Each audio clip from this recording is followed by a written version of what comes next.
Top leaders in the war on terror. The director of the FBI, whose agents are heavily involved in keeping you safe, was in town today talking safety and security. 7 investigator Jonathan Carlson spoke with him. Jonathan's here right now. What'd you learn from talking with the guy? Well, you know, guys, the FBI does a lot other than just fighting terror, but in today's world, that is, of course, priority number one. And in Metro Detroit, agents have their hands full.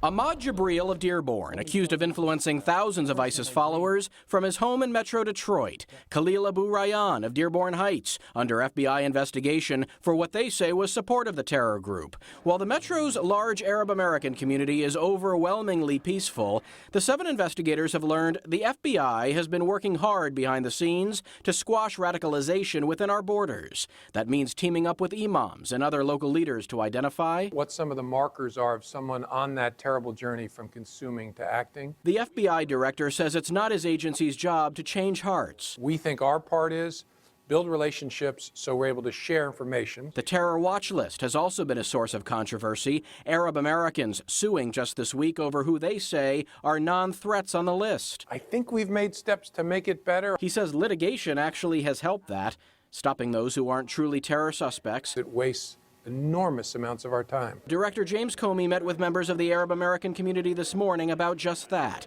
And there are other issues the agency head came to Detroit to discuss. U.S. Attorney Barb McQuaid was part of it. We had an opportunity for a private meeting with him to talk about both the challenges and the opportunities. And I think it's useful for him to hear also from community leaders about some of their criticisms. Such as? No-fly is an issue that we hear frequently about. Dealing with militia groups. Thinking about the different ways you might treat different people and how that looks to the public. He also addressed the terror acts overseas, such as Paris and Brussels, with a message to Americans. Please don't freak out. Right? That is exactly what these savages want you to do. And you may have noticed law enforcement from all over the metro area behind the FBI director. Cooperation down the line is key to fighting those who want to do us harm. They also learn a lot from each other. I'm Jonathan Carlson, 7 Action News. All right, thank you, Jonathan. New at